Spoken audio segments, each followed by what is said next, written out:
All right, so this is CNN Business, and Credit Suisse announces radical restructuring with Saudi backing. I really don't like that. Credit Suisse will raise $4 billion to step back from Wall Street and double down on managing the finances of the world's wealthiest, the scandal-plagued Swiss bank said on Thursday. The company unveiled a radical turnaround plan that said it would leave it a stronger, more resilient, and more efficient bank. The effort means it will slash 9,000 full-time jobs by the end of 2025, with 2,700 cuts to come shortly.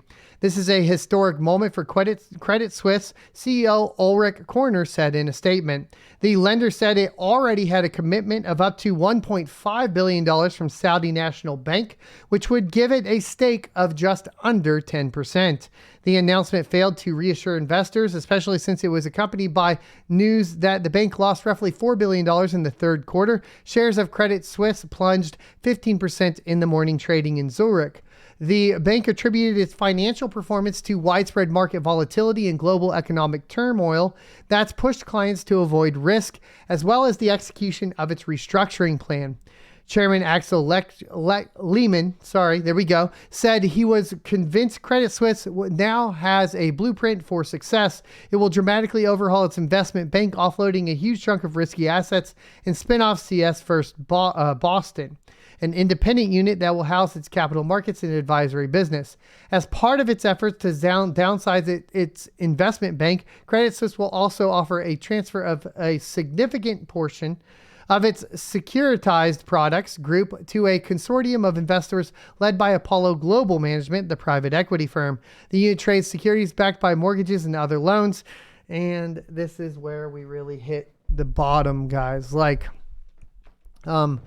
already doing this weird thing with, interest rates skyrocketing. Anybody that had essentially a variable rate mortgage is already getting completely effed right now by the economy. And then in the meantime, based on your race in certain cities, we're giving like 0%, 0% down, 0% financing on, housing that people can't afford with no credit checks. Yes, it's limited compared to what we saw in the last financial crisis in 2005 to 2008, but it's similar. And then if you have on top of that, basically these securities being backed by mortgages and other loans, specifically mainly mortgages, then you see a further collapse. I really, really do think we are starting to see this play out kind of like we've been talking about for the past few years. It's creepy to see it going. And I think that, we'll get into the further question. Let's finish this up. But I think we are getting into a pretty bad position overall. The lender is looking to begin a new chapter after a difficult stretch that's damaged business and reputation. One high-profile blunder involved the collapse of U.S. hedge fund Archegos Capital last year, which cost Credit Suisse $5.5 billion. An independent external investigation later found a failure to effectively manage risk. Earlier this month, social media speculation that the bank was on the brink of collapse sent shares on a wild ride. Analysts said that Credit Suisse had more than enough capital on hand to meet regulatory requirements and the liquidity necessary to deal with potential shock. But Credit Suisse said Thursday that it had been hurt by the tumult. Assets under management fell to $1.4 trillion, declining by nearly $54 billion over the quarter as clients pulled their money. During the first 2 weeks of October 2022, following negative press and social media coverage based on incorrect rumors, Credit Suisse experienced a significant level of deposits and assets under management outflows, the bank said. While these outflows have stabilized since the period, they have not reversed. Now, the question was, do banks survive this? And that's an interesting question and a very astute question. And what are we talking about them surviving? Do banks survive essentially the digital transformation of finance? And by and large, the answer to that is no. And the reason I say no is because we basically have two options ahead of us. More centralization or further decentralization. Banks don't play a part in either path that is set before us. Now, obviously not financial advice. This is just my opinion.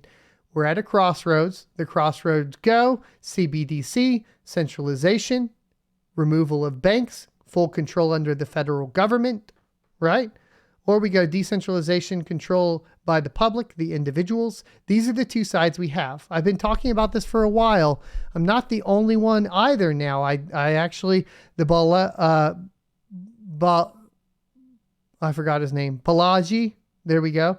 Balaji, ex-CTO of CoinDesk on Lex Fridman, had a 7-hour podcast. I highly recommend it. One of the things he talks about is this. We shift away from Democrat versus Republican to essentially orange team versus the government. Orange team versus everybody else, right? Decentralization versus centralization. I've been talking about this for a while, and you want to pay attention to who's on your side, because it really does come down to freedom at the end of the day when we move towards this further and further. Is there a place in either world for banks? No, not necessarily, right? Now, initially, tons of capital, right? You got tons of money. There are banks that could integrate via XRP and so on. There's a little bit of hope in the short term, midterm, meaning like, I think next 50 years or whatever. Yeah, maybe. But I think eventually it's no, not at all. Right. By the time Bitcoin moves to all of the blocks, the final like Bitcoin being minted by the year 2140, I would say banks are completely gone. There's no such thing as banks. They don't exist anymore.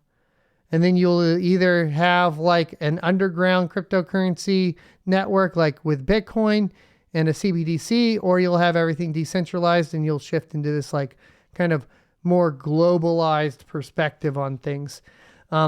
Definitely, that's where I'm looking at it. I do think at the end of the day, all banks have no hope.